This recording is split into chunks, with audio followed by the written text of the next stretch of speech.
fragrance of selfless love that has drawn the world into one family. The truth of an eternal message that has been revealed through every act and word. The fulfillment in service that has been taught by relentless sacrifice. The Lord's own life is indeed His message.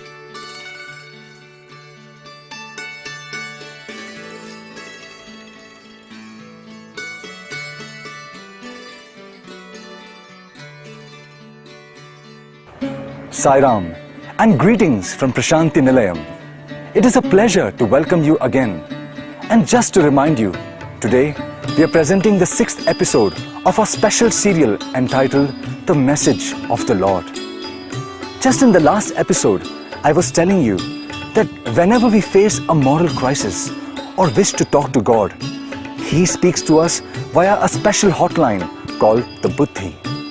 And if this hotline is not in regular use, it can have breakdowns. And this can be a serious problem in times of emergency. It is obvious, therefore, to do regular maintenance of this hotline to keep it in good condition, so that not only can God talk to us whenever He feels it necessary, but also so that we can cry out to the Lord when we are in deep trouble. Buddhi is thus a vital communication line, and it is in our interest to keep it in good working condition.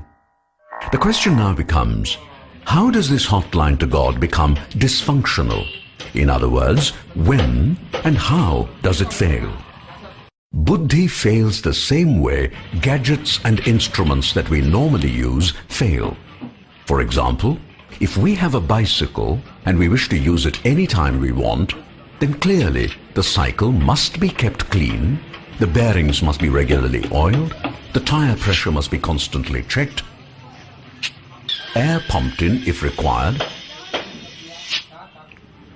the brakes must be kept in order, and so on. In the same way, the maintenance procedures that Baba recommends for keeping Buddhi in good working condition are: always avoid bad company, always do your best to see good, hear good, and speak good, and finally, try and chant the name of the Lord as frequently as possible. These things are not all that difficult, are they? Yet, people do not bother. Why? Because they do not understand or appreciate the significance of Buddhi. Here is a simple example of how ignorant people can be of the gifts that God has endowed us with. Now, what is the most precious gift that God gives to each and every one of us? Clearly, it is life itself. And therefore, we ought to take as good care as possible of ourselves, right? Just have a look at these pictures. Life is supposed to be precious, and yet, look at how careless these people are about safety and the unnecessary risks they are taking. Some say these sorts of things can happen only in the third world. Well, similar things happen even in advanced countries also. For example, car accidents caused by drivers texting while driving is rapidly increasing.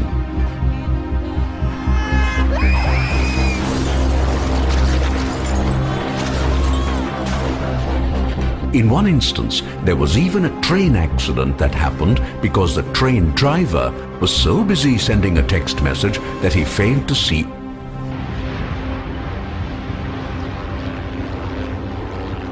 In other words, indifference to things important is far too common, and that applies to Buddhi also.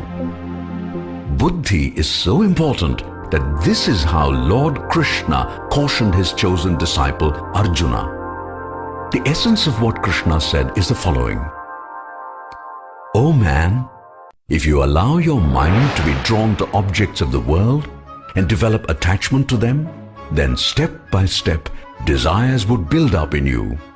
And when you are not able to fulfill your desires, you are likely to become more and more angry. And when anger is allowed to grow, it would lead to jealousy, hatred, and such other undesirable qualities. In the end, you would lose all your reasoning power, and when that happens, disaster is sure to follow. God has not only given us many gifts, but has actually taken residence within us, which is why Swami often tells us, తన యందున్నటువంటి ఒక తత్వాన్ని మానవుడు కనుక్కోవాలంటే బయట వెతుకుతున్నాడే కానీ తన లోపల వెతకటం లేదు. To know the latent divinity within, man is searching outwards, externally. ఈనాడు ప్రతి మానవుడు కూడాను భగవంతుని వెతకటము బయటనే వెతుకుతున్నాడు కానీ తన యందున్నటువంటి భగవంతుని ఏమాత్రం తాను కనిపించడం లేదు. Man is in search of God in the outer world. He is not making any search within. తన యందే ఉంటున్నాడు భగవంతుడు. God is in you. తానే భగవంతుడిగా ఉన్నాడు. You are God. కానీ తన్ను బయట తట్టు వెతుకుతూ ఉన్నాడు. But yet man is in search of him outside. ఒక చిన్న ఉదాహరణ మీరే చూసుకోండి. A small example. నీవు ఇక్కడే ఉన్నావు.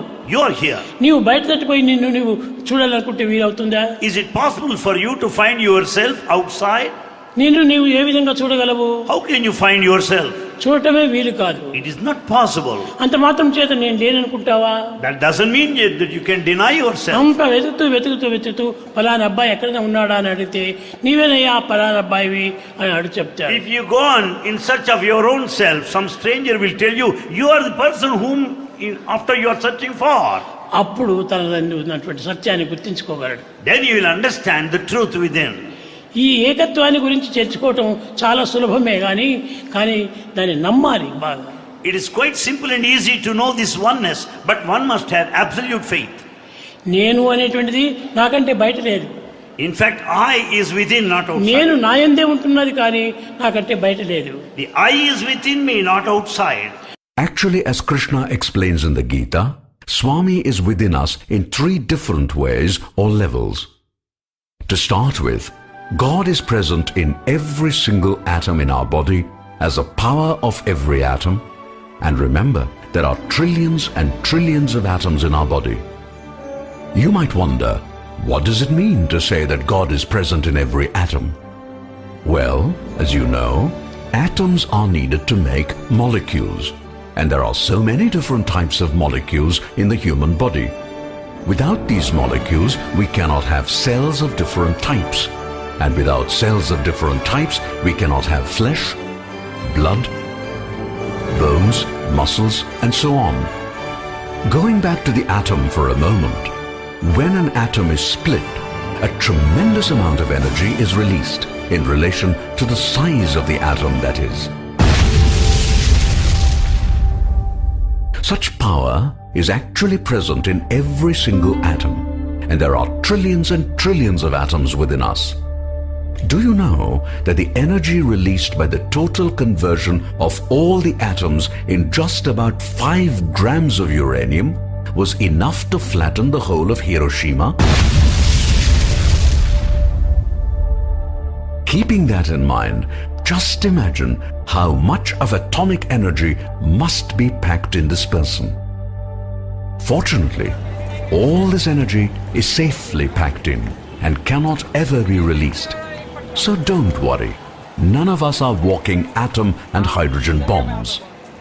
So that is level 1 of God's presence within, namely, as a power of every atom in our body. Let us move on now to level 2 of God's presence in us, namely, as a life force or prana shakti, as Swami refers to it.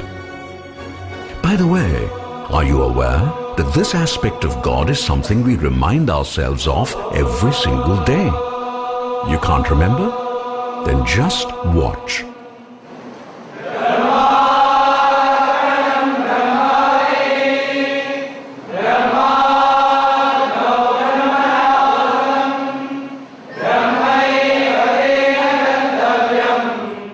Remember that shloka? Isn't that familiar?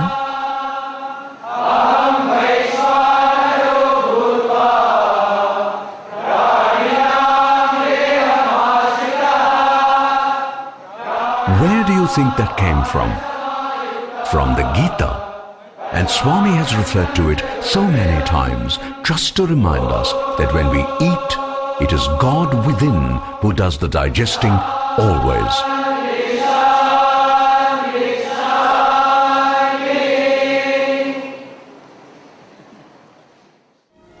God does this for every creature, from the ant all the way to the elephant and the whale.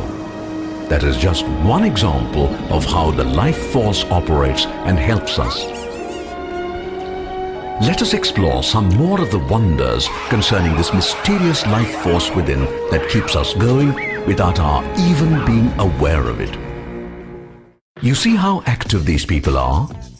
That is how active a living body can be. Where does that power come from? From the life force or prana shakti, and that shakti is God. It is not just vigorous activity via which the life force manifests. There are a number of other remarkable things that can be traced back to the life force. Just consider the fingers of a human hand. Have you ever wondered how dexterous they are?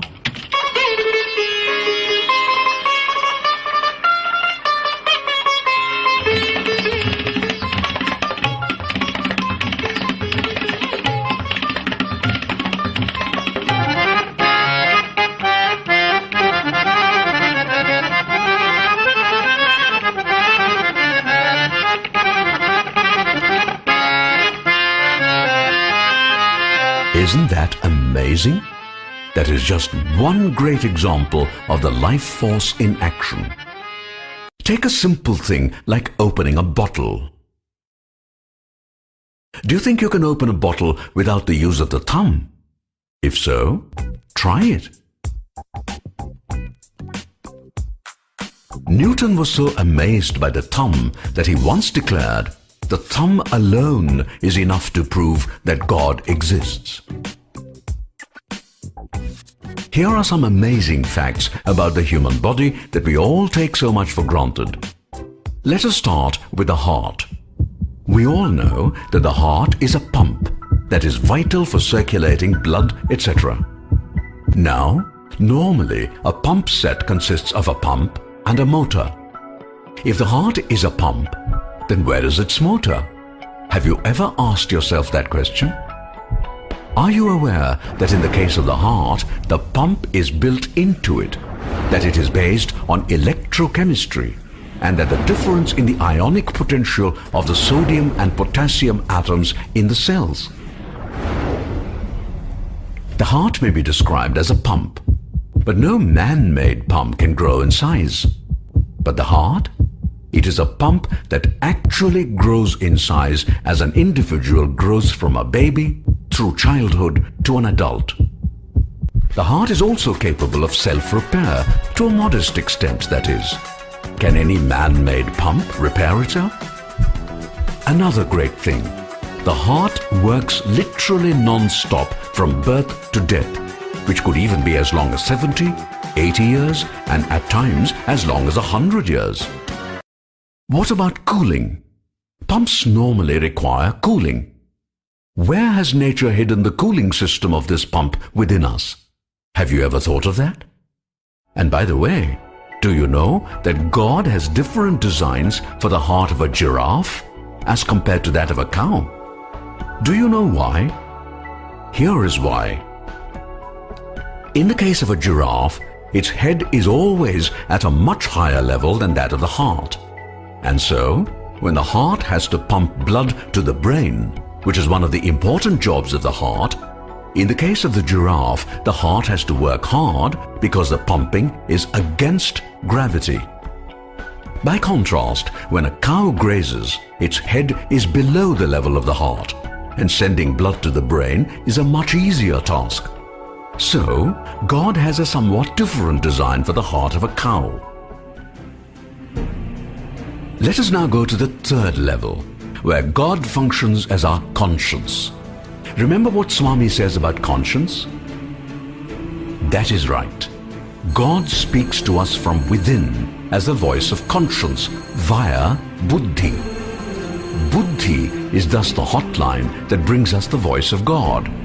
That is why it is important to keep this line open always. And that is possible only through sadhana, or spiritual practices which are specifically meant to cleanse the mind. Avoiding bad company, seeing only what is good, etc., is what sadhana is really all about. I have a question.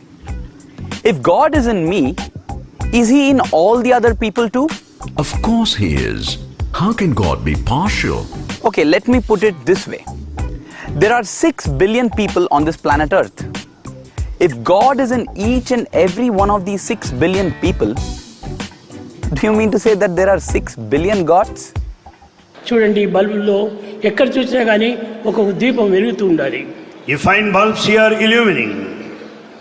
కానీ బల్బులు వేరువేరుగా ఉంటున్నది, కానీ current ఒక్కటే. You see the many bulbs here, but the current being one. ఈ కరెంటుకు మూలాధారం ఏమిటి? What is the basis foundation? అది దివ్యమైన శక్తి. That is the divine power. అది వైరు ద్వారా వెళ్ళి It flows through the wire. మనసు ద్వారా బల్బుగా నిలిచి And it stands there in the bulb of the mind. ప్రకాశంగా వెలుగుతూ ఉంటుండాలి. And shines forth as light. కనుక ఈ అన్ని వెలిగించేటువంటిది, తొలగించేటువంటిది, తిరిగించేటువంటిది సర్వం కూడాను ఆత్మతత్వమే. Therefore that brightens, that illumines, that revolves is the nature of Atma only. దీనిని నేను ఎప్పుడప్పుడు చెప్తున్నాను, సత్యము, ధర్మము, శాంతి, ప్రేమ అని. Bhagavan refers to them as Satya, Dharma, Shanti, Prema. There is surrounding the planet an atmospheric belt. That air is everywhere, and there is no place it is not. At the same time, there is air in the lung of every person. So you see, air can be everywhere and also in all lungs at the same time. In the same way, God can be everywhere and in all entities and beings. Which is why Swami says most emphatically, ఏది చూసినా కూడాను వారిని గొప్పవారిగా మనం భావించాలి. Consider everyone divine and great. అందరి యందు దైవం ఉన్నాడు. There is God in everybody. God is everywhere. God is everywhere. ఆత్మ అందరి యందు ఉన్నది. Atma dwells in everyone. ఏకాత్మ సర్వభూతాంతరాత్మ. There is only one Atma that is present in all of the creatures. అందరి యందు ఉన్నది ఒకే ఆత్మనే. The same self-Atma is present in all. there is only God everywhere and nothing except God. And this is true all the time. God may be hiding in everything that we see all around us. But my question is, when I see a wild animal, I see a snake, or for that matter, even a bad person, how do I see God in them? In short, you speak of unity in diversity, but how do I see God in this diversity, which is all that I can see? సత్య ధర్మములు, శాంతి, ప్రేమలతో With నీ నిత్య such a, జీవం యాత్ర సాగించు. carry on your life sojourn with the principles of Satya, Dharma, Shanti, Prema. ఈ సత్య ధర్మములు మనకు నిలిచినప్పుడే ప్రపంచం కూడా మనకు నిలుస్తుంది. And when these two are well maintained, the whole world would be safe and secure. కనుక నీవు ప్రపంచంతో నీవు పోరాటం అక్కర్లేదు. You don't need to fight with the world. ప్రపంచం నీకేం అపకారం చేసింది? And the world has not done any harm. అపకారం చేయనటువంటి నిరపరాధులను శిక్షించడం గొప్పదా? Is it anything great in attacking those who have not been guilty? ప్రత్యక్షంగా నీకు పరోక్షంగా ఉండినటువంటి సత్యధర్మములను నీవు పోషిస్తున్నా. Therefore the fundamental qualities of Satya Dharma వారిని has to కాపాడుతున్నా. maintain. See that they are preserved. వారిని కాపాడుతూ వచ్చినప్పుడు అవే నీకు తిరిగి అస్త్రంగా మారి నిన్ను పోషిస్తూ వస్తాడు. They in turn will protect you. ఇలాంటి సూక్తులు, ఆధారమైనటువంటి సూక్తులు మీరు నేర్చుకొని పెద్దలకు అందరికీ బోధించాలి. These teachings you should learn and share with everybody, elders in society. ఎలాంటి ఆపద కలిగినప్పటికీ సత్యాన్ని నీవు ఏమాత్రం వదలకు. At any point of time, in spite of obstacles and ధర్మాన్ని ఏమీ difficulties, వదలకు. never give up truth and dharma. ఆ రెండింటినీ మనం ప్రధానంగా గట్టిగా పట్టుకున్నప్పుడు With all the determination you catch hold of these two, దైవమే మనం ప్రత్యక్షంగా వచ్చి God will come to you directly నిన్ను కాపాడుతూ ఉంటాడు. and will protect you. You may say, All that is okay. I see a snake. How do I deal with it? the answer is simple. If you do not feel any hatred towards the snake, and also keep telling yourself that God is in the snake, and since God loves all, the snake would not hurt, it would simply go away. You do not believe it? Act Actually, that exactly is what Swami has often said in his discourses. He says back in olden times, rishis withdrew to the forests to do tapas. In those days, the forests were dense and full of all sorts of wild animals and reptiles. But none of these creatures ever harmed the rishis as they sat in deep meditation. If by chance they came near these rishis, the good vibrations emanating from them would quieten these creatures and they would just go away elsewhere. That is how love radiates and creates a protective shield. Some of you might not be convinced and may wonder whether such things happen in this day and age. Well, in that case, I must tell you about the following incident that was once narrated to students by a person from New York in Swami's presence. This happened many years ago in Vrindavan, in the post-bhajan session that Swami used to regularly have with students back in those days. This person used to regularly render service to the helpless and needy by distributing food packets to people living in a famous slum called Harlem. One day, after distributing such packets, this devotee was returning to his apartment by the subway train, carrying with him the surplus packets left over after distribution. It was somewhat late at night, and there were not many passengers in the compartment. And then, when the train stopped in a station, a man with a huge frame and looking rather mean and quite tough got in. As soon as the train began to move, this man opened a switchblade knife and began threatening people and demanding money from the frightened passengers. Sitting in his bench far away, the devotee who was narrating the incident said that seeing this man he became quite frightened. He then began praying, "Swami, I know you are in every single person, including this man holding a knife and threatening everyone here. When I see him, he no doubt looks evil. However, I am not going to look at his face. Instead, I am going to look into his heart where I know you are seated. And so I appeal to you, Swami, who is seated in his heart, to accept the love that I am now going to offer. Please respond favorably and give me a sign that you have heard my prayer." The tough guy was giving him a mean and questioning look. Taking courage from Swami, the devotee smiled and said to this man, "Sir, can I offer you some sandwiches and chocolate cookies to go along with it? Here is a packet containing them, and please would you be so kind as to accept?" Having said that, the devotee waited anxiously to see what would happen. The man stretched his hand forward,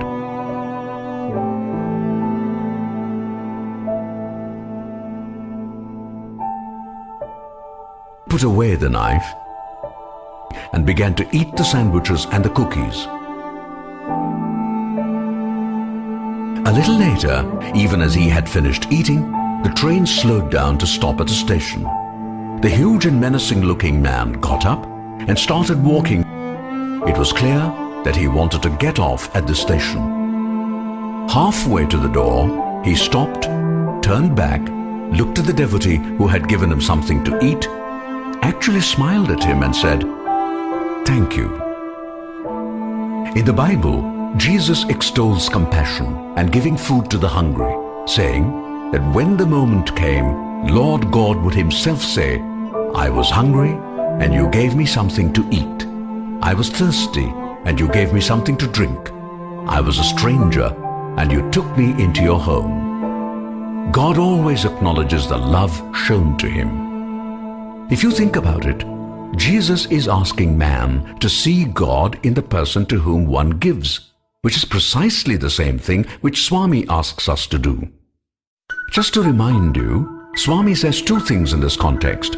Firstly, Sarva Jiva Namaskaram, Keshavam Pratigacchati. This means that if you offer salutations to any individual, it is really addressed to the God within the individual. Thus, all salutations offered go ultimately only to God. Swami also adds, Sarva Jiva Tiraskaram, Keshavam Pratigacchati. This means that if you abuse any individual, you are really abusing the God within the individual. Thus, all abuses go ultimately only to God. Do we really want that? Think about it. This brings us to the take-home lesson of this episode, which is God resides in every heart. While our actions must necessarily be at the worldly level, they must always, always be based on love. That's all we have for you in this episode, and I thank you for joining us. Make sure to be with us again tomorrow for the next episode of our serial. All the best till then. Jai Sai Ram.